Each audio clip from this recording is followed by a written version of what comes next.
Ah, China, Illinois.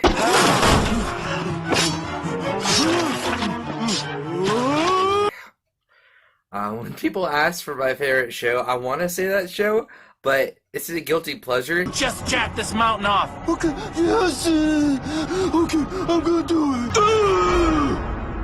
Yes. Yeah, that's the type of show we're getting into, and I fucking love it. That's why I love the show, man.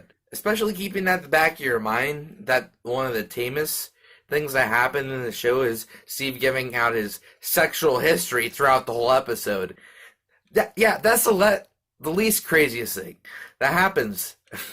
Is 100% beef, and let's dissect this episode like a frog. There's a lot of one-liners that I really respect. And for some stupid reason, you can't play D&D without a girl. Pony, just play with him or something. I'm not jerking in that nerd circle. I've got to read a book from a book club anyway.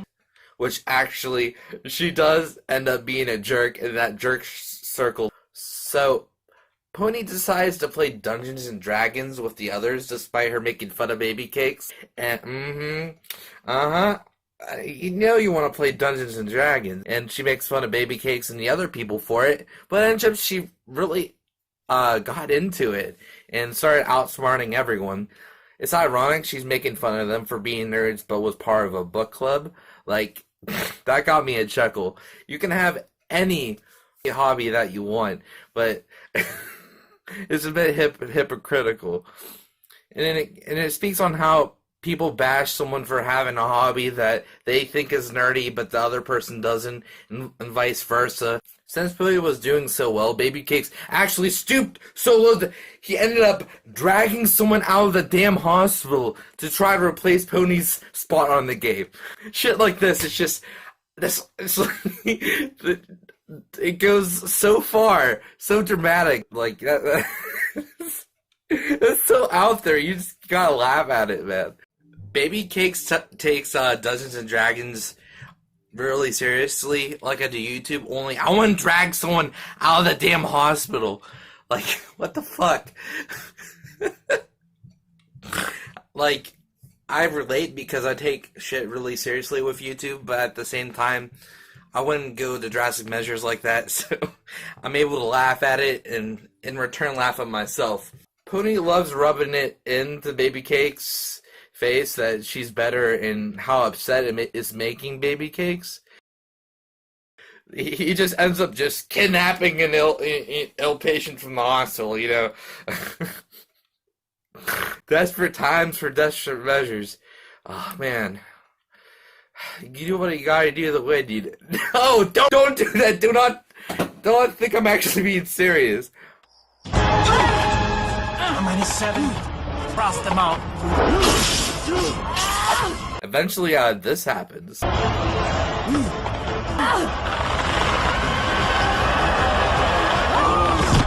And it's epic. Eventually, Pony admits she loves Dungeons and Dragons. My real life was fake, and your fake life gave me something real. Are you really gonna take that away? Yep. Kiss me every time, and she lost.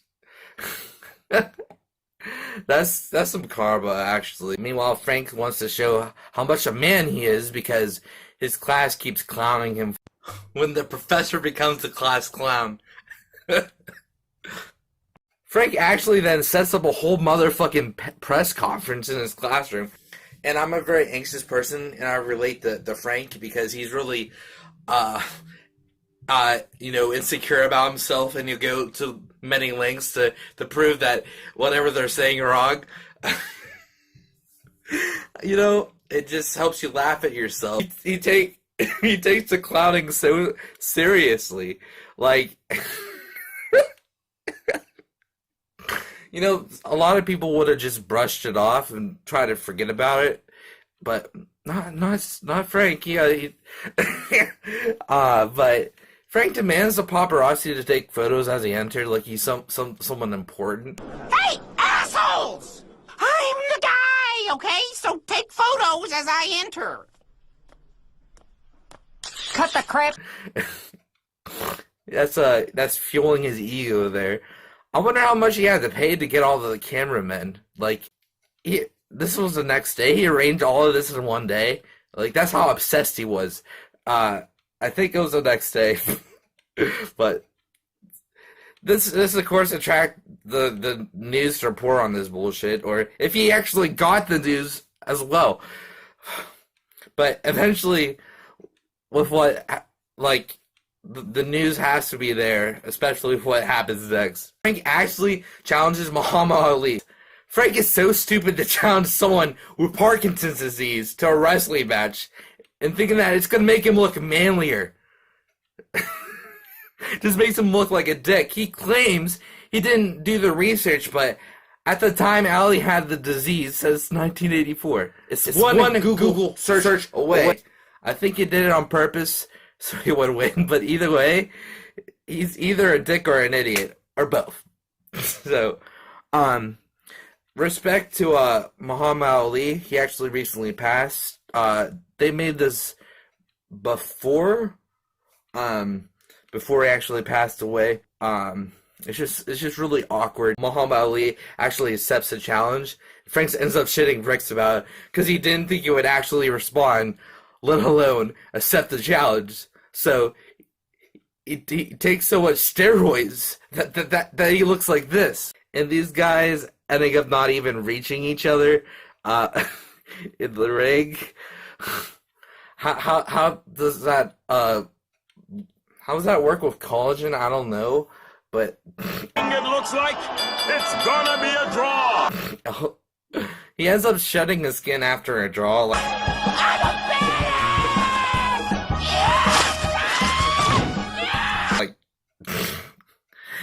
interesting. Oh, and Steve talking about his sexual history was actually on a date I can't wait to tell people about this. for days. Days straight, he talked about other women and who he slept with. That's gonna that's gonna make her just walk out. He's just trying to show his experience.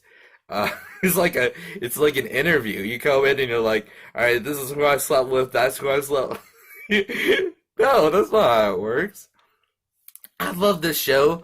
So giving this a rating is hard. You see, some people might find that Muhammad Ali being dead, and even if they wasn't dead, making fun of him. Honestly, it wasn't really making fun of him. It was making fun of Frank for being such an idiot and pumping himself with all those steroids, and challenging someone that has Parkinson's disease and ended up tying with him. I mean, isn't that hilarious that he tied with someone that has Parkinson's disease? So, I truly didn't get offended by this, but I can see if someone does, but that's kind of how I see it. Of course, rest in peace of Muhammad Ali. That back of my mind might, it ruined the score a little bit for me, and I didn't want to be insensitive to the family. I give my condolences. Death is hard. I recently had a death in the family, 3 years ago, actually around the same time Muhammad Ali died, so as a whole, that could affect the enjoyment of this otherwise amazing episode for people. This 9 out of 10. I actually reviewed another China, Illinois episode a while back, but if you want to check it out, it should pop out on the screen here. Thanks for watching, and I'll see you when you watch me again, metaphorically. This is one of my favorite episodes. Man. It was so funny.